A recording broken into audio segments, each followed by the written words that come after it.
Y seguimos en Misión Posible analizando el artículo de la Harvard Business Review, edición latinoamericana, que dice ¿son transportables los líderes? Es un artículo de Boris Goesberg, Andrew McLean y de Nitin Noria. Este artículo lo que dice es incluso los ejecutivos talentosos que cuentan con el mejor y más admirado entrenamiento de gestión no se convierten necesariamente en estrellas en las otras organizaciones. Habla de un tema básico que es el calce y el descalce de ese ejecutivo dentro de una organización. Estábamos haciéndole a nuestro invitado, el doctor Roberto Bolaluz, doctor en Ciencia Política y licenciado en Relaciones del Trabajo, la pregunta de talento. ¿Qué diferencia hay entre el talentoso de Salieri, que competía con Mozart, y el talento indiscutible de Mozart? Me gusta mucho el ejemplo porque es indiscutido Mozart, después de más de 250 años, digamos, de su nacimiento. Aún hoy en el mundo seguimos escuchando su música. Sin embargo, Mozart no fue el compositor de la corte en Austria. ¿Por qué? Es decir, el compositor de la corte fue Salieri, que era un señor italiano, que no era austríaco, pero si uno hace los antecedentes para ocupar esa posición de músico de la corte, compositor de la corte, aún hoy quedaría descartado Mozart, por antecedentes que no tienen que ver exactamente con el talento musical. Imaginemos una presentación de gala en la Europa de aquellos tiempos donde se le ocurría al señor Mozart no concurrir, ¿no? Porque no estaba de ánimo ese día o porque consideraba que no era importante. Es decir, por ejemplo, ¿no? Entonces hay cosas que tienen que ver con las funciones, que es más allá de los talentos y de los desarrollos. Que son otro tipo de talentos. Que son otros tipos de talentos.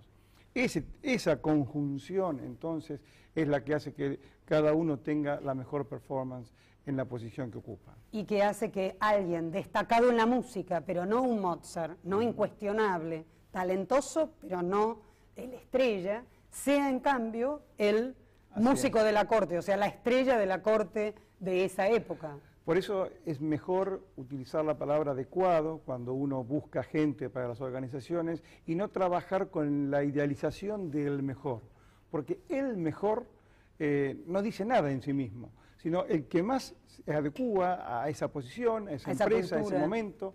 Ese candidato es el que seguramente va a encontrar un campo fértil para dar mucho más que lo que se espera de una posición, porque puede desarrollar el talento en ese lugar. Hay un artículo que dice que es difícil encontrar el talento aún debajo de las piedras o algo por el estilo.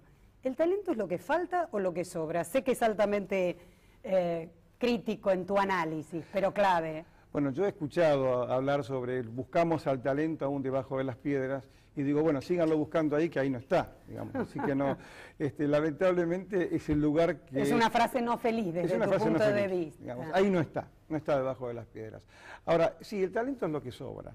El talento es lo que sobra, lo que hay que buscar es la amalgama perfecta, como tú bien decías, entre esa empresa y los talentos que la persona trae, para que puedan aparecer y puedan desarrollarse. ¿Y cuál es la clave, digamos, para encontrar esa adecuación? Porque muchas veces se hace la incorporación de ejecutivos en los distintos niveles, no hablemos solo del nivel máximo, de ejecutivos de una alta performance que van a una organización y resulta que no resultan. Y sin embargo es una persona indiscutiblemente talentosa. Hay un trabajo muy profundo de Edgar Schein, que comenzó en la década de los 70 en el MIT, donde él estudia durante muchísimos años con el grupo de investigadores por qué las personas hacen lo que hacen en sus carreras profesionales. Y encontró, en una primera etapa, 6 anclas que él llamó de carrera, y después se agregaron 2 más, donde el mundo que cada uno piensa acerca del lugar donde quiere estar, los valores que tiene, las expectativas de de dónde desarrollar su carrera laboral tienen que ver con el éxito, con el fracaso o con la posibilidad efectiva de que el talento se manifieste. Entonces, en tanto y en cuanto las personas se conozcan a sí mismas sobre efectivamente cuáles son las cosas cuáles son sus capacidades, sus fortalezas, el ámbito donde quiere desarrollarse, y la empresa también conozca estas expectativas y esta forma de pensar profunda de la gente acerca de su vocación y valores, esta conjunción, más naturalmente las competencias o los conocimientos que se requieran, es lo que hace posible la aparición del talento. Hay otro modelo que dice que las personas practican mejor aquello que prefieren, que era un tema que hace unos 10 años era muy difícil hablar con las organizaciones, porque decían, bueno, es imposible que la gente haga lo que prefiere. ¿Por qué? Porque acá hay que hacer todo esto, y alguien lo tiene que hacer y salió elegido este. Sin embargo, hoy nosotros vemos una mutación hacia esa búsqueda de darle a la persona aquello que prefiere, no simplemente porque sea feliz, sino porque aseguran la posibilidad de un mejor desempeño. ¿Cuál es la posición de ustedes como headhunters con respecto a esto? En este tema sobre lo que prefiere... En un equilibrio, perdón, entre lo que prefiere y lo que se puede. Sí, hay una palabra que creo que se puede utilizar con mucha propiedad y viene ya de mediados del siglo pasado, ¿no? Que fue escrita por Maslow. Cuando él habla de la autorrealización personal, la autorrealización es hacer lo que nos es más propio. Las personas necesitan tener la posibilidad de hacer lo que quieren hacer en el momento en que transcurre su vida laboral. Entonces, en esos momentos no se hablaba tanto del talento, se hablaba de las motivaciones de la persona y por otro lado se hablaba de la inteligencia. Por eso los test de inteligencia, de los coeficientes intelectuales sí, su y auge demás. En los 50, en los 60. En los 50, los 60, 70, no era el tema instalado del talento. Se decía que la persona dé lo mejor de sí con aspectos de motivación y que por otro lado tenga inteligencia para hacer lo que tiene que hacer. Hoy se resumen estos aspectos en el tema del talento, ¿no? Entonces, lo que sí puedo decir como concepto a tu pregunta es procesos exigentes de selección, procesos que analicen los conocimientos profundos, las habilidades, las destrezas que se requieran para las posiciones que se estén buscando.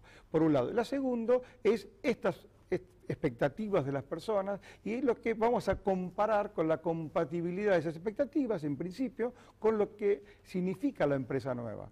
Una empresa de origen alemán no es lo mismo que una empresa de origen americano, de origen familiar, de origen francés. Entonces, tampoco las empresas de origen chino tienen características distintas, ni mejores ni peores, distintos estilos, que después se manifiestan en el día a día, que son las culturas, efectivamente, manifiestas en el día a día. En la forma de hacer las cosas, en la forma de lograr esos resultados. Así es el modo particular de hacer las cosas en este tiempo, en este espacio, en esa compañía. Dos cosas. Una, Roberto, ¿el talento es desarrollable, es cultivable o el talento es lo que es? El talento absolutamente es cultivable y desarrollable. Estamos volviendo prácticamente a la pregunta inicial donde si el talento era innato. El talento se tiene por naturaleza, se tiene talento y se lo puede desarrollar de múltiples formas, a través de las preferencias de las personas en hacer lo que hacen, de su propio interés, de poder hacer las cosas que quiere en el lugar que quiere. De su autogestión en su autodesarrollo. Y su autogestión y autodesarrollo. El desarrollo son áreas de inconfortabilidad que uno incorpora a esa posibilidad de desarrollarse en aspectos que no son de suma confortabilidad. ¿Qué recomendación le darías a empresas pequeñas que surgieron de emprendedores y que hoy están encontrando un negocio más grande, pero que no saben cómo crecer en la gestión del talento? ¿Por qué? Porque van acostumbrados a manejarse a sí mismos y un grupito muy chico de personas o socios. Sí, partir de la base absoluta de lo que tienen en la organización es talento y eso lo tienen absolutamente, por eso están... Ponerlo en el lugar adecuado. Es exactamente eso. No partir del prejuicio de no hay gente capacitada, no sirve, no hay talento en el mercado. Partan absolutamente del paradigma de que tienen talento incorporado y mucho en la organización, que cada persona tiene un talento y hay que desarrollarlo y que en el mercado también es posible que exista ese talento. Hay infinidad de formas de hacer a las organizaciones cosas que demuestren que les interesa a la gente. Una de ellas, por ejemplo, es incorporar en el pensamiento a la gente de por vida. Esto rompe un paradigma de pensar que son contratos de relaciones temporarias o cortas. El largo plazo, la posibilidad de que vamos a crecer juntos y vamos a desarrollarnos juntos. Eso da mucha tranquilidad a las personas en la posibilidad de que pueden encontrar el lugar para que aflore el talento. Aquí McLean, Noria y Groisberg dicen calce y descalce, ¿no? Como capital humano estratégico, sectorial, relacional y específico de la empresa. Y que esto está en total relación con el retorno anormal anualizado. Más allá de esto, que es importante leerlo en el artículo, ustedes, como headhunters, ¿son capaces de encontrar el talento que una empresa necesite? No importa cuán difícil crea la empresa que ese es, digamos, ¿son capaces de buscar el calce perfecto? El calce perfecto es un trabajo de común desarrollo entre la empresa y nosotros. Esta posibilidad de definir en forma común, en forma de partnership, dónde están las competencias que se buscan y las compatibilidades, para no hablar del talento, hace que el talento pueda ser encontrado. Ninguna duda que cuando me hacen la pregunta, ¿es posible que usted encuentre la gente que necesitamos? La respuesta es otra pregunta. ¿Pueden ustedes tener la capacidad de captar la gente que necesitan y una vez que esté, darle las posibilidades para que desarrollen su talento? No me cuentes qué es lo que te contestan, o qué te contestan. Hagámoslo juntos. Muy bien. Vamos a ir a más Misión Posible, pero esta vez en la semana que viene. Y quiero irme recordando esta frase de si los líderes son transportables o no, que es del artículo de la Harvard Business Review, edición latinoamericana, que hemos analizado para ustedes. Incluso los ejecutivos talentosos que cuentan con el mejor y más admirado entrenamiento de gestión, no necesariamente se convierten en ejecutivos estrella en otras organizaciones.